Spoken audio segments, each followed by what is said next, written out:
Thank you for watching, liking, commenting, sharing, and subscribing right now. By way of Twitter, someone posted something or tweeted using my username at Chris Perillo, so I caught it. Sean Gleason asked, do you think Apple's vision and ability to innovate will remain intact and as strong minus Steve Jobs? Now, I addressed this a while ago when I did the live video on YouTube about Steve Jobs stepping down. And so I may be repeating myself for those of you who had seen that video. But to answer this question specifically, now that Steve has passed away, I believe, and I have no insider information, this is just pure conjecture, that Steve would have outlined what he would have liked to have seen unfold over the next 10, maybe 20, or beyond years with Apple's board of directors and the CEO, Tim Cook, and the confidence that he instilled in him. If you do not think that Steve Jobs is, much of a mercurial manager as he was, micromanager really, if you didn't think that he was meticulous about picking the right people to fill his footsteps when he was still in charge, you're mistaking. You're making, I think, a big mistake in not believing that, because I'm sure it absolutely happened.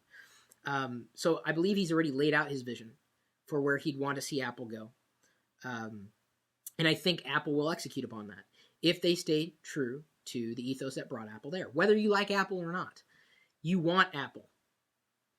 Okay, you may hate Apple, but if you don't have Apple, where's the competition? You need competition. Everybody needs competition. Android needs competition.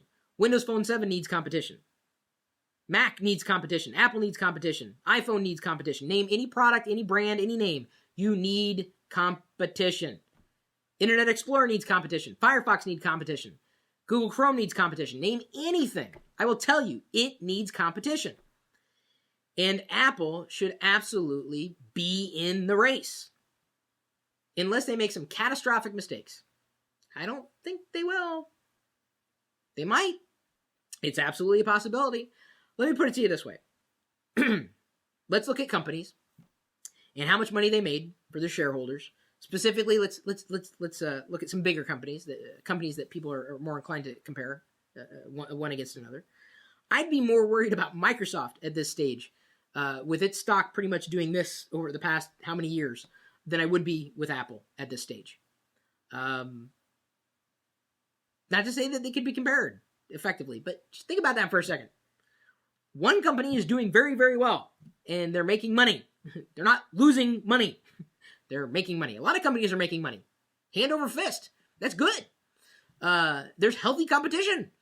Even if you hate Apple, even if you dislike Steve Jobs, you need them in the race to make the products that you want better, to make the products that I want better. Because you all know what happens when there's no competition. But I do believe Apple will continue to innovate. They hired all the people they needed to hire to bring all the products to life. I would have been surprised if Steve backed off of some processes over the past couple of years to kind of aid in that succession plan. So now Apple is facing a future, and I think as long as they don't lose sight of what brought them to this point, they'll be fine. If they shift gears and start acting like everybody else, it's going to be a problem. It's going to be a big problem for Apple. I think they should make some changes, and I think some changes will come. Things that Steve Jobs may not have done, for better or for worse.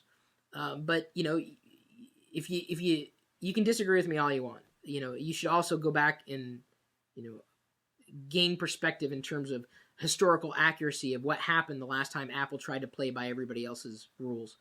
I would hope, honestly, in Steve Jobs having passed away, who's the next Steve Jobs? Who's the next company? Who's the next Apple? Who's there? And it may be a company that's already around now.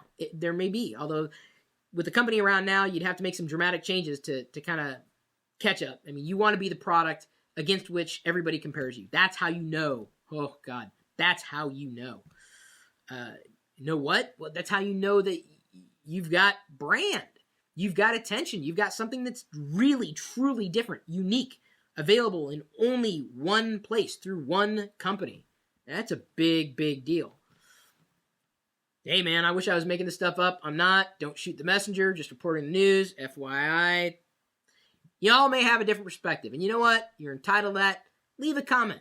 You can talk smack about me. Fine, you're going to do it anyway. But leave a video response. Let's see how well you do. Go ahead. Don't just fiddle with a comment. Leave a video response. Let's see how well you can produce in words your own perspective. I mean, spoken words in perspective. Give us a video response. I'd like to see that. It's easy. It's easier to leave a flippant comment and be raucous in that capacity, but to actually engage in a dialogue, that takes some thinking. So good luck with that. Go ahead and leave a comment or a response, whether you agree or disagree, and I'm sure there will be plenty of on either side. I hope Apple doesn't go away for Google's sake. I hope Apple doesn't go away for Microsoft's sake or for the sake of any of the products that you currently own or may own in the future. That's my answer. It's my response. What's yours? We'll see you later.